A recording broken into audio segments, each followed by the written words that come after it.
আমি চুল পাকনামি করে হুদাই এই বিল্ডিংটা আর জঙ্গলটা কিনে নিয়েছি। এটা আমার বিশ্ববিদ্যালয়ের একটা জায়গা, যেটা আমি মাত্র $10,000 দিয়ে কিনে নিয়েছি। এই বিল্ডিং আর এই জঙ্গলটা এখন মশা মাছি আর বেজির বসবাস।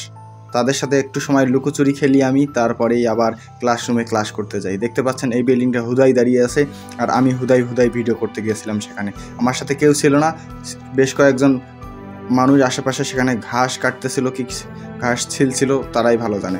তো আমি তাদের সাথে আর কথা বলতে গেলাম না, কারণ তারা স্থানীয় লোকজন ছিল, আমারে বিন্দায় দিতে পারতো। তো দেখতে পাচ্ছেন এখানে বেশ কিছু গাছপালা হুদাই বড় হয়েছে। আমি চুল পাকনামি করে আর গাছে উঠতে গেলাম না। দেখতে পাচ্ছেন এখানে বেশ কিছু আগাছা, যাই হোক কর্তৃপক্ষের দৃষ্টি আকর্ষণ করতেছি যে আপনারা এগুলো পরিষ্কার করবেন।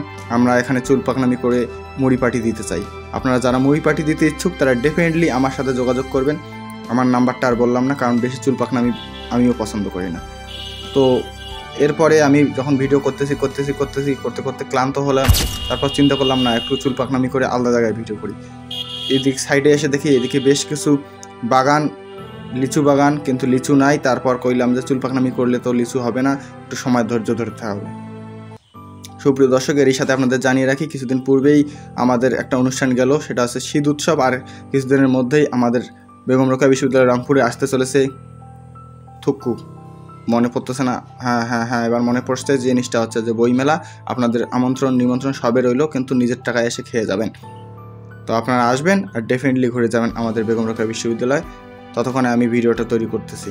তো দেখতে পাচ্ছেন এখানে ঘাসের উপর ঘাস, তার উপর বাস, থুকু বাস তো নাই। তো এই জঙ্গলটা আমি কিনে নিয়েছি চুল পাকনামি করে মাত্র $10,000 দিয়ে। কিন্তু আমার কাছে টাকা ছিল, তাই ডলারটা টাকায় কনভার্ট করে আমি দিয়ে দিলাম কর্তৃপক্ষকে। তারা বললো ওকে, জঙ্গলটা আপনার, বিল্ডিংটা আপনার, কিন্তু এখানে বেশি চুল পাকনামি করবেন না, তাহলে কিন্তু পুরা ভৈরা দিয়া দিব। তো তারপর বিল্ডিংটাকে আমি দেখতে লাগলাম দূর থেকে, যে বিল্ডিংটা আমি কি করব। এখানে আমি আমার বিজনেস সেন্টার খুলবো, নাকি এখানে আমি আমার যে বিজনেস আইডিয়া ছিল সেই বিজনেস আইডিয়ার একটা স্টার্ট আপ অফিস খুলতে যেটাই পারি না কেন। কিন্তু আমি পরবর্তীতে চিন্তা করলাম লোকেশনটা খুব সুন্দর এবং উপরের গাছপালাগুলোও খুব সুন্দর লাগতেছে। তারপরে চিন্তা করলাম না, এখানে কিছুই করা যাবে না। এখানে বাচ্চাদের জন্য এটা হল কি যাই করে না কেন কর্তৃপক্ষ, তাদেরকে আমি ছেড়ে দিই। মাত্র $10,000। তো আমি গরিব মানুষ না, আমি ধনী মানুষ, সুতরাং আমার কিছু যায় আসে না। তারপর আবার আসলাম আমিও সেই লিচু বাগানের ধারে আশেপাশে হাঁটতে আমার বন্ধুকে রেখে আসছিলাম সেদিকে। তার কথা মনে হইলো, কইলাম যে তার কাছে যাই। সুপ্রিয় দর্শক, এটুকুই ছিল আজকের বিদায়।